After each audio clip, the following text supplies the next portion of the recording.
çalışıyor belediyenin?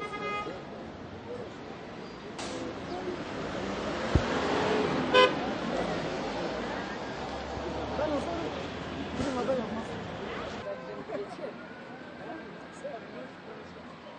Gel ben seni sakla düğününe götüreyim. Ha?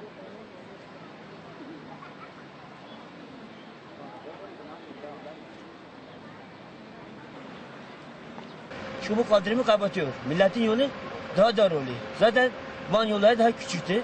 Bu araba için, bu yol için küçüktü. Bu için iş yerleri gibi şekli. Bunu düzeltmesini istiyoruz valla. Çok güzel olur abi. Başka bir şey istemiyoruz. Bak. Sadece şu 5 yol kaldırımı 2 aydır böyle uğraşıyla. 2 aydır ha. Erken düşünüyorsun. Erken düşünüyor. Bize demek ki 10 günde bitirirler. 2 ayla aynı bu yolda bu tuzun içine kalıyoruz. Ya kaldırı kesiyor, suluk yapıyor, ya çiçekli yapıyor.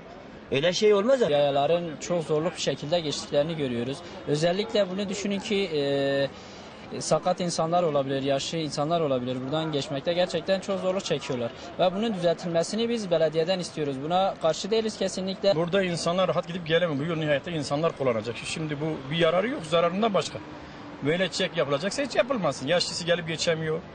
Aile geçemiyor, bayanlar geçemiyor, çocuklar atlayamıyor. Zaten ya biz geçemiyoruz. Aile nasıl geçemiyor? Bu şekilde iş olur mu?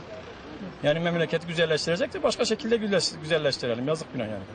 Şu yolu kapatacaksın, yolu daraltacaksın. Ondan sonra 70 getirip de 2 metre boyuna çiçeklik yapılacak öyle şey olur mu? Türkiye'nin neresinde, dünyanın neresinde böyle bir çiçeklik var ki? Ha çalışmalar yapılsın, güzel çalışmalar yapılsa bu şekilde. Bak insanlar nasıl geçip gidiyor. Yaşlı geçemiyor, sakat geçemiyor, bayan geçemiyor.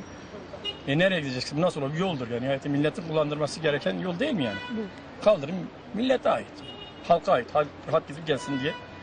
Yok maalesef işte bu şekilde insanlar sıkıntı yaşıyor ya, rahat gidip gelemiyor. Esnaflar zaten yer altındaki esnaflar bundan çok rahatsız çünkü nihayetinde adamlar gelip burada yaşasın indirecek insan gidip gelecek, kimse gidip gelemiyor. Şunları kaldırıp da kaldırımı düzeltseler güzel olur aslında, yararı yok ya. Kaldırımlar o kadar geniş olmasın yararı çünkü nihayet bak görüyorsun trafik burayı tek yön yaptılar. Trafik rahat aksın diye şu daraltınca bu da olunca ne insanlar rahat gidebiliyor ne trafik kalkabiliyor görüyorsunuz. Size bir çekin bak.